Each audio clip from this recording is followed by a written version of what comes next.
Hi, and thank you for visiting this chess channel for you here. Thank you, I appreciate it. Now, I'm going to get into something, but they're a very interesting game when chess doesn't always go right for you, even if you play your best format of chess, which is, for me, 5 minute. It might be classical, or it might be rapid, or something like that, or it might be lightning, or blitz, or bullet. Which I try to do all right in. Okay, so this game I'm going to show you is ups and downs, a bit topsy-turvy, or probably I'm just losing the whole way. But the thing is that I'm talking, we were at 0.01 of a second at move 66 for white, which happens to be me, both on our clocks at live chess. Okay, now I have a new principle. Okay, I've come up with a new principle of mine, which is this. How do I write it? It's chess is like fishing. Okay, everyone loves fishing. A lot of people love fishing. Well, quite a few of us like or love fishing, and chess is very much like fishing. You can be sitting there losing all your fish all the time if you don't. If you're not careful with reeling it in. But you can have a lot of fun when you're reeling in the fish. You can have a little bit of fun. So I love fishing. Details of my first fish that I ever caught was my line, which was just on a fishing reel. I had no rod. Was on just a wooden fishing reel. And I was at KIWI mouth near Dunedin, which is the mouth of the KIWI River, which is on the way to Lake Waihola. I was fishing there, and my line, as was always the case with me, I was always having to deal with my line was tangled up. So I spent my whole time just about untangling this line, and when I got to untangle it, it was like, it seems to be like a few hours or 4 hours or something, because Dad would be there with our Morris van, our Morris 1100 van, I think, 4-speed. Wow, 4-speed, and no seat belts in the back, and probably a seat belt just for the driver. Okay, and we would be at the back of this van. But anyway, my line had got tangled up for what seemed to be like 2 hours, 3 hours, possibly less or more, I'm not sure. I was about 8 years old, or 9. I don't think I was 10. And so my line got tangled up.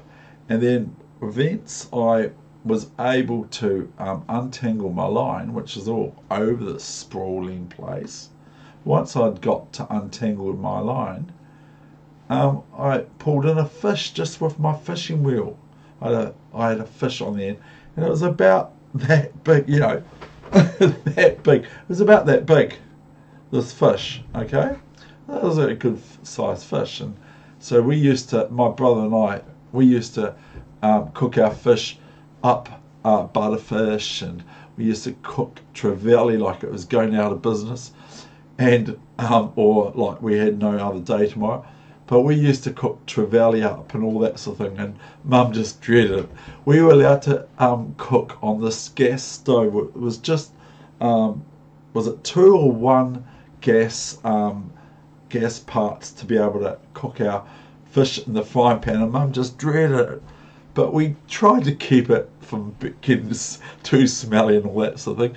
Another thing that might explain some things is we also used to cook lead sinkers on the same gas range, which was happily enough in a sort of a partly outside and partly inside, near the laundry. We used to cook fishing sinkers and all that sort of thing with lead.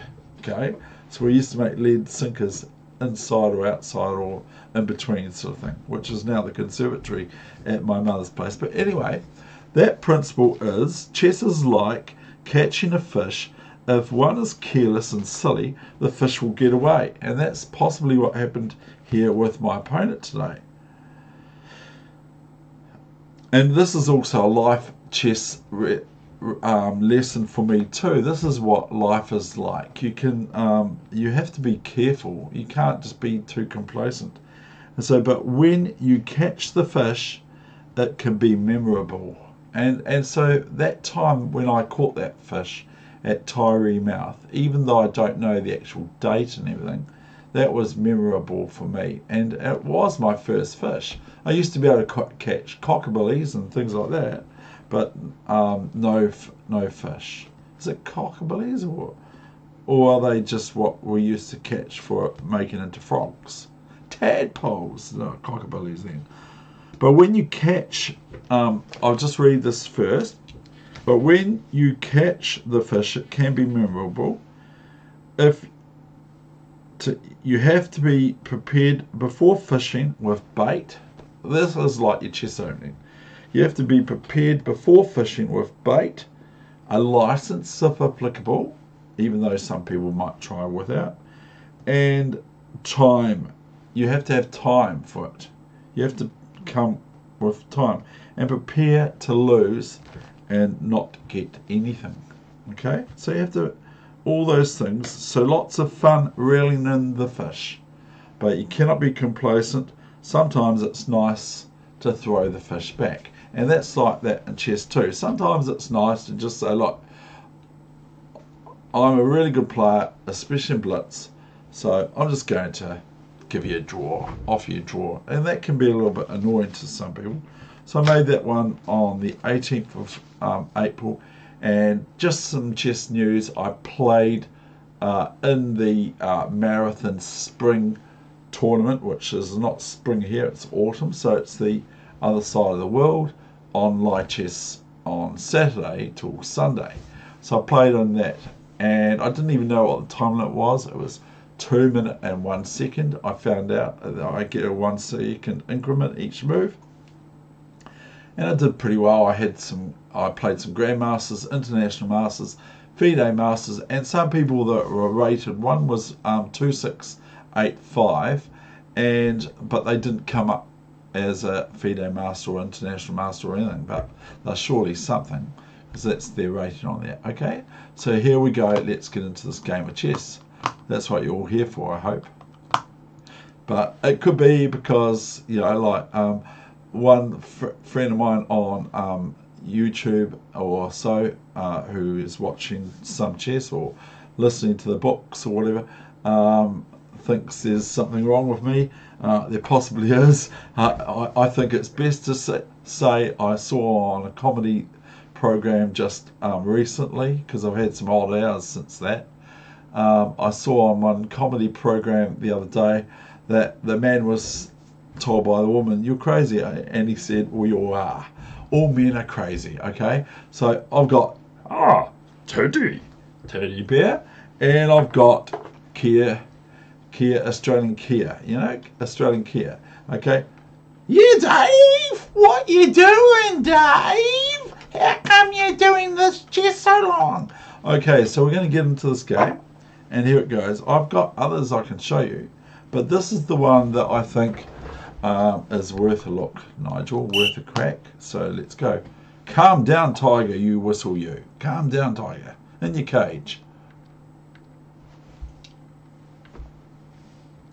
So we have the whatever this is called, the two knights, or the something like that, of the English classical line or something. I've got some others I can show you, but now here is, no joke, this was a finger drop. So when you make a finger drop in chess, especially if you're doing it on your cell phone, okay, which I'm a bit worried about cell phones actually. I'm actually worried that I've seen something that they can emit. They are emitting things, and they're pinging off the towers and all that sort of stuff. I saw some lady that was very high up in engineering and all that sort of thing, worked for the American president and that sort of thing, Victoria, Australia. Yeah, Australia. That's right, Kia. In the Victoria area of Melbourne, sort of thing. During a seminar there, and speaking about the small fine print of your cell phone, which a lot of people don't know about, and so can be got to be a bit careful. And of course, there's the safety aspects of a lot of us just use the cell phone when we're driving. Not me, I don't. I used to. I got caught once and I ended up getting a fine, and that was before it was actually legal. So this is a wee bit of a chatty session. That was before it was illegal to text while you drive, and I said to the police officer when he pulled me up on the way to Dunedin on the main highway, he didn't see me texting, he just was reported that I was going over the middle line, over the centre line.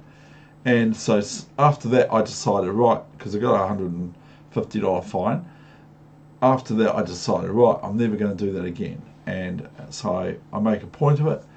It takes a wee while, I've found out. I've got a book on 12 things your phone is changing about you, which I actually really enjoy reading. My friend said you'll enjoy reading if you do it, Dave, and I actually really enjoy it. So this the cell phone, if you're texting while you're driving, the book says, if you're texting while you're driving, it's not good as a Christian to do it. If you're texting while you're driving, it's not as good as a Christian, because you're ignoring flesh and blood out there, okay? That you're around other people that are driving and you're putting them at danger, at risk. But it actually takes you a wee while to tune off the cell phone, okay?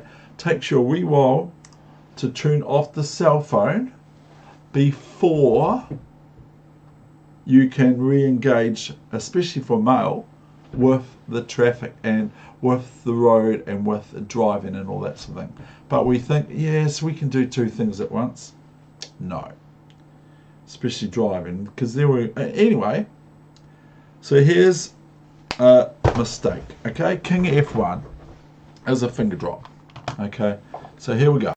What happens now is I have to make do with what's happened. So even a finger drop, as Alexander Alcon had done a few times, even a finger drop has to sometimes, but you have to count it.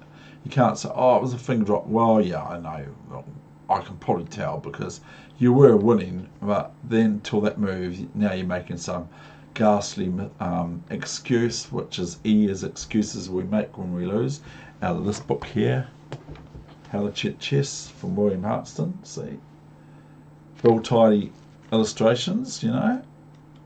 I'll show you, this is the sort of thing you have to watch out for friendly games when you're playing friendly games, and there's a list of things. Anyway, back to the game.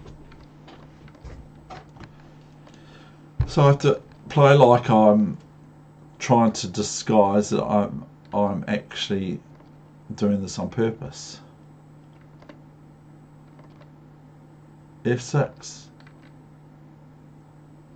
This game has been sent to a lot of people in New Zealand, so they might not like it, but tough. Bishop D4 and Rook G1. The only thing I can do, and castle mechanically or superficially, or there's another word for it too. I'm trying to think of what it's called now. I'm thinking I look like some TV personality that I hardly like, but he looks like this a bit with his glasses on too, especially with the way I'm positioning them. So I'm rambling a little bit, but that's who I am. That's David Wegener. Okay, Knight E3. Some people will say, I don't want to hear you talking, and some people will say, I want to hear you talking. Some people will say, I don't want too long. Some people will say, I don't want it too short. It's just like the Three Bears.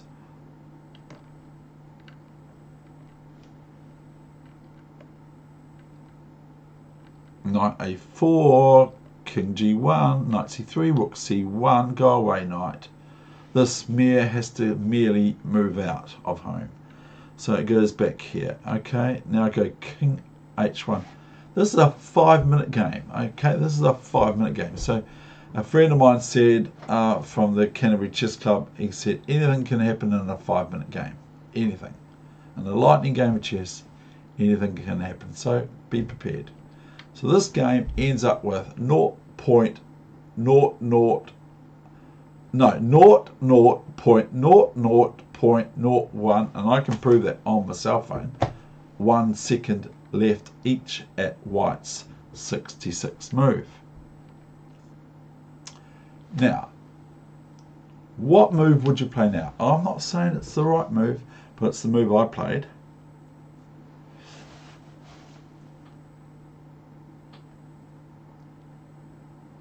I'm actually thinking there's a wee refutation of it, actually. Don't think the computer would play it. I'm folding my arms because I'm getting defensive. Anyway, what move did I play? I played in 5-minute chess, and I've already played King F1, King G1, King H1, and there's still King moves to come. Rook G7 I played, Rook G7, and maybe this is completely unsound. I bet you it probably is, but you can have a look at that for yourself. Now comes Rook G7, but of course I'm sacrificing a whole rook for pawn. Queen H6, and then we've got now this is now it's what's best now? I don't know. It's actually not too bad, actually. It might be. Rook G1, King G1, Queen G8 check, of course, King H1. Maybe I should go King F1. It's only a 5-minute game. Rook F8, and then I play the proverbial Bishop F6 check, Queen F6 check, Queen G7, and now I've got a draw if I want it. I can just get a draw. But I'm not here to draw. I'm not here to get a half a point. I'm here to try and get the whole point.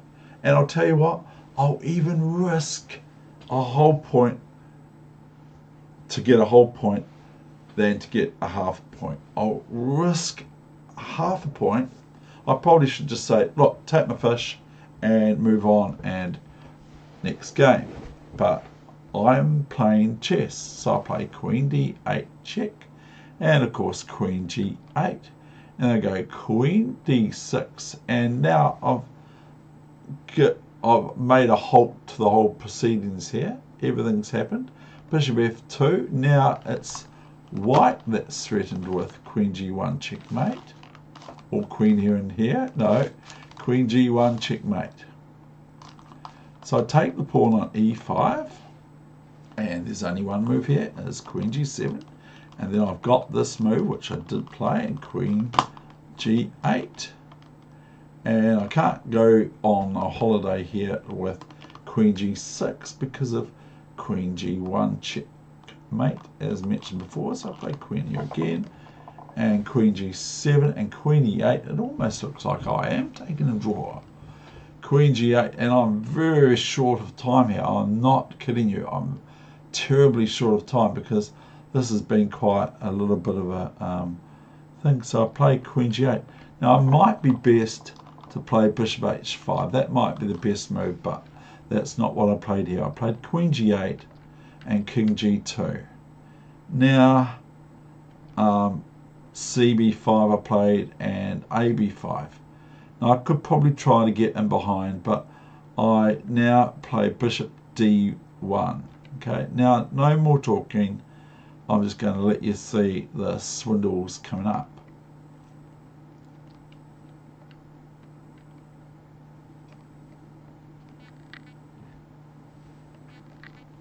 E5, a terrible move.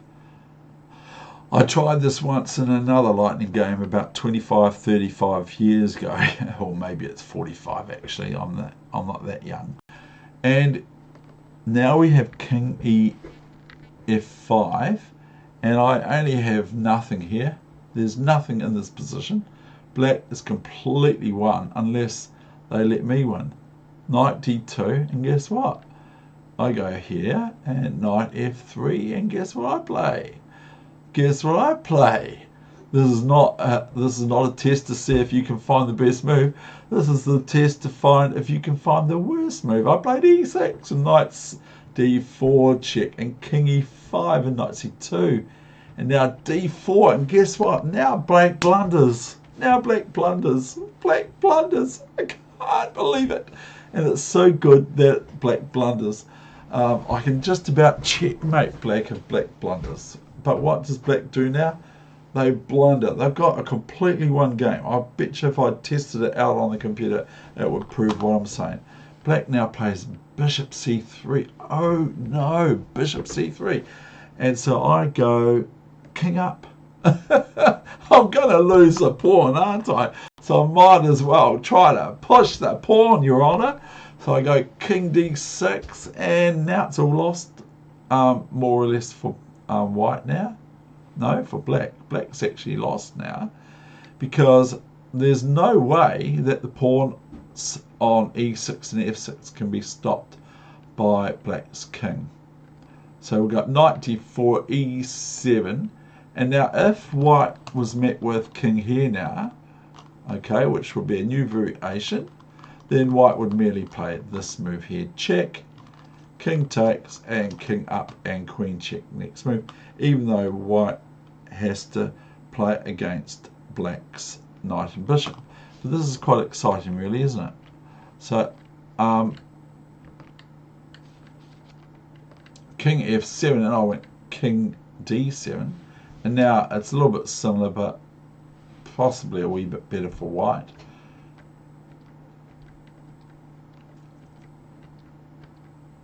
And here I missed, here, hold on. Oh, I missed something before, queen e3 or something. Check winning the bishop on somewhere or something like that. But my time, like here, after h5, I think that's move 66 for white, and now black lost on time.